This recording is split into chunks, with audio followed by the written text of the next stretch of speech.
Olá, está no ar o Administração em Debate, um programa do Conselho Regional de Administração do Tocantins, em parceria com o Conselho Regional de Administração do Rio de Janeiro.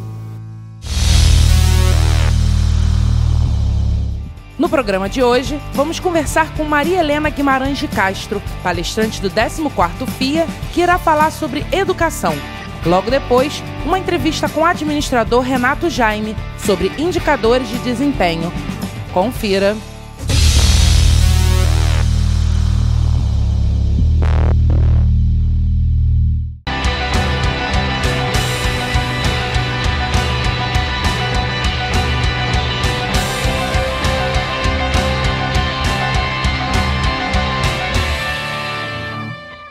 Olá, seja bem-vindo ao programa especial sobre o 14º Fórum Internacional de Administração, que acontece entre os dias 18 e 20 de maio, aqui na cidade maravilhosa, o Rio de Janeiro.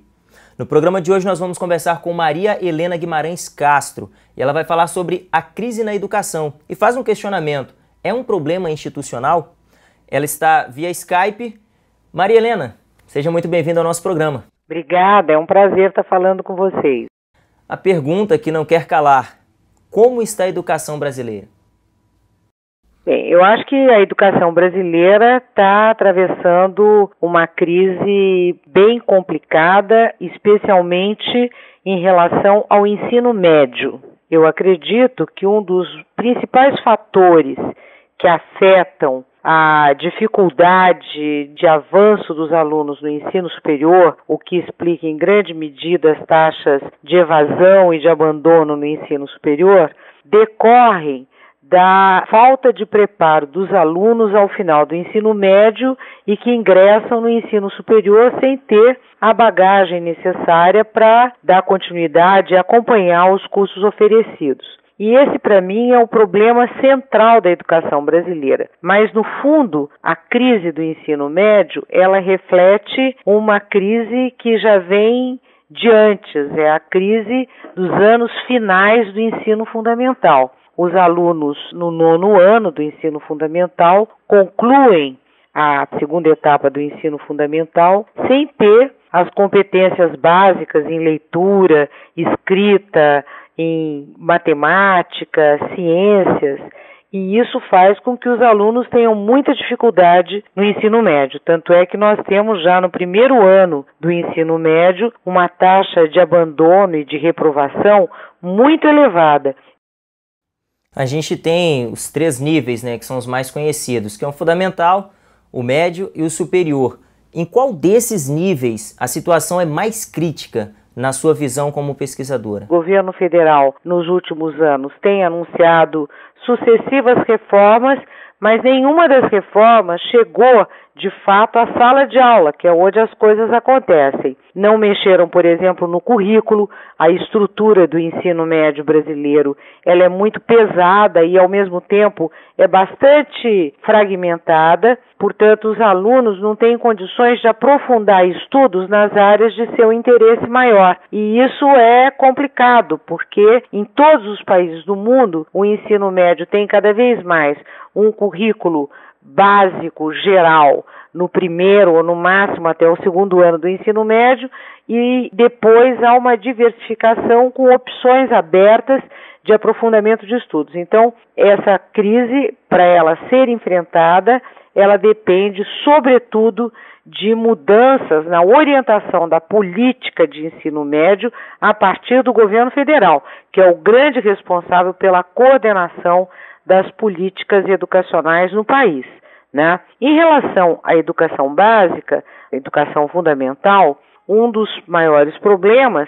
relaciona-se também ao desenho do currículo, que é muito amplo e mal orientado, mas principalmente a uma falta de professores para todas as disciplinas. Nós sabemos que para muitas áreas faltam professores, especialmente na área de matemática, de ciências e às vezes até em geografia, língua estrangeira. Além disso, os nossos professores, eles enfrentam uma situação complicada porque eles saem das universidades, das faculdades, sem ter o preparo, a qualificação necessária para atuar na sala de aula. Então aí seria muito importante uma grande reforma na formação inicial dos professores de educação básica, que também é de responsabilidade do Ministério da Educação. Eu acredito que esses são os dois maiores problemas hoje da educação brasileira e que tem um rebatimento gravíssimo no ensino superior, porque quando o aluno chega no ensino superior, todos os problemas acumulados ao longo da educação básica e que não foram resolvidos, eles vão se refletir na dificuldade que os alunos têm de acompanhar bem e se qualificar melhor e concluir o ensino superior, porque a taxa de conclusão do ensino superior no Brasil também está estagnada. Até no ano passado teve uma queda em relação a 2012. Agora, diante de todo esse cenário, a gente só falou de problemas, dificuldades, mas e as soluções? O que pode ser feito de fato para que essa situação ela mude, para que esse cenário se transforme?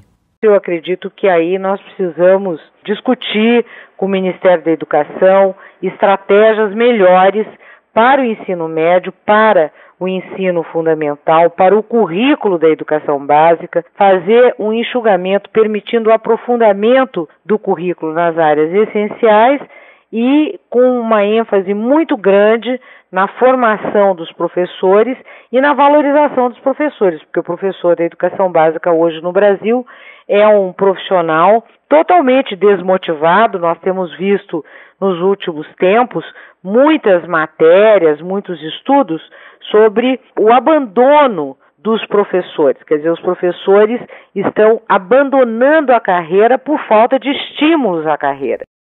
Maria Helena, muito obrigado por debater esse tema tão importante conosco e espero a senhora no 14º FIA em maio. Obrigada a você. E você que nos acompanha, muito obrigado pela audiência. Não se esqueça, acesse o site do FIA, se inscreva para participar deste grande evento para poder saber mais sobre esse tema. Muito obrigado e até o próximo programa. Tchau!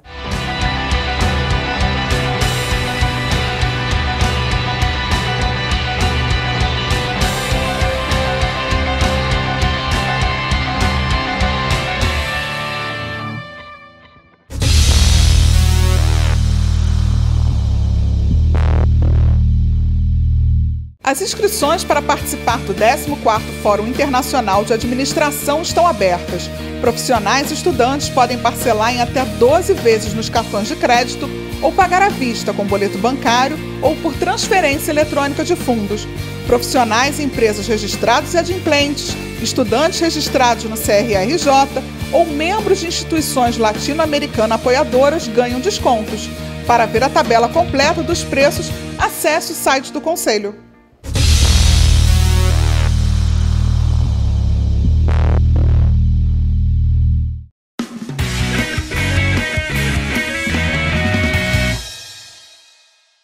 Olá, está no ar o programa do Conselho Regional de Administração do Rio de Janeiro, em parceria com o Conselho Regional de Administração do Tocantins. E eu estou com o professor, administrador, consultor. Como vai, Renato? Tudo bem? Tudo bem. Vamos falar um pouquinho sobre indicadores de desempenho, que é um tema hoje que existe uma certa procura por saber mais o que é, de que maneira que se dá, qual a proximidade com o administrador. Então eu queria que você definisse para a gente o que é indicadores de desempenho. Bom, é importante que aos administradores e ao público em geral, que tudo isso se trata da decorrência do planejamento estratégico. Então, o planejamento estratégico, que hoje é uma ferramenta já universal, utilizada por diversas organizações, ele tem que ser traduzido isso em medidas, padrões de desempenho e padrões de avaliação, né? Então, nos últimos 10 anos, o nosso país evoluiu muito, principalmente as áreas de educação, talvez num ritmo diferenciado a área de saúde, na questão de se trabalhar essas referências e parâmetros para ingressos, por exemplo. Então, a gente tem aí, por exemplo, o Enem, o próprio Enem é um parâmetro de avaliação. Então, o que as organizações precisam traduzir é se eu estou utilizando isso dentro da minha gestão e quais são os meus indicadores de gestão. Por exemplo, se fala muito eu vou investir em marketing, propaganda, eu vou investir em infraestrutura, mas o que é que eu estou evoluindo, o que eu estou investindo na satisfação do meu cliente?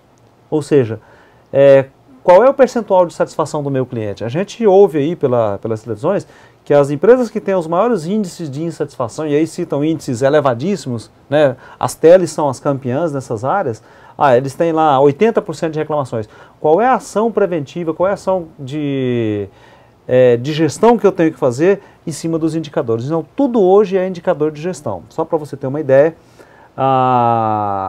as áreas sociais e áreas de saúde, educação, principalmente a área pública, têm buscado bastante isso. Existe um site muito bacana no estado de Minas Gerais, chama-se mapaderesultados.mg.gov.br, que eles disponibilizam isso, uma ferramenta onde você clica no município e você consegue identificar quais são todos os indicadores e dados referentes àquele município. Ou seja, o gestor ele precisa ter isso como um painel de avião. Então, o scorecard, né, os cartões que dão esse ritmo, você tem que saber para você ter uma noção de onde eu devo avançar ou não devo avançar. E talvez uma das tarefas difíceis, mas que as pessoas têm buscado evoluir bastante, eu acho que o administrador ele tem assim, uma condição melhor, porque ele teve um preparo para isso, é a formulação de indicadores. O que eu quero medir? Né? Nós temos o programa do CRA Rio de Janeiro, juntamente com o CRA Tocantins e outros CRAs. Né? Qual é a avaliação que você faz? Então vamos dar um exemplo prático da nossa casa.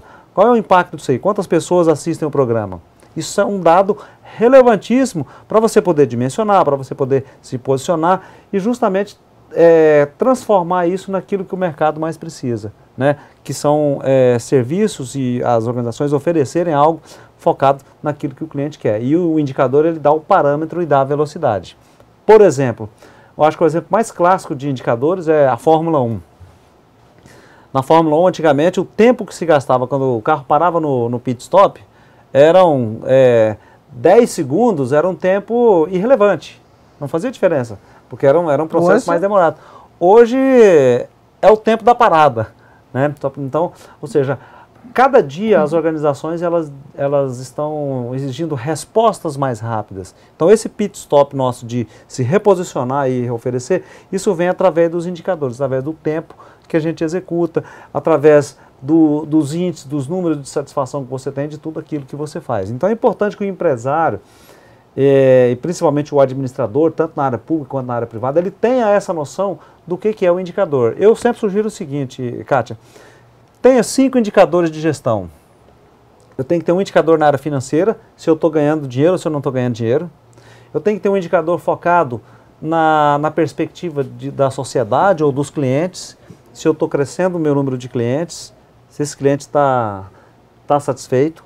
Eu tenho que ter indicadores referentes aos meus processos internos da minha organização, ou seja, se eu estou mais organizado, se a minha operação ela é mais barata, se o meu custo é menor, né? E também indicadores na área eu diria, de desenvolvimento, inovação e agregando competências. Por quê? Porque a base de uma organização são as pessoas. Então, as pessoas da minha organização, elas têm que crescer. Então, eu tenho que ter parâmetro para medir.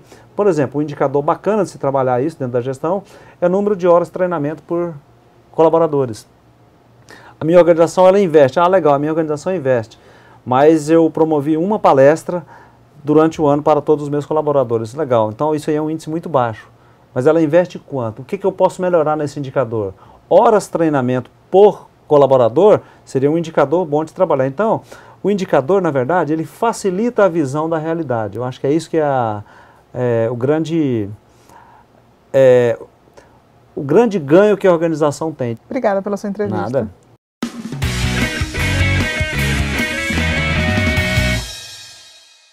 O Administração em Debate desta semana fica por aqui. Na próxima semana, um novo programa para você. Até lá!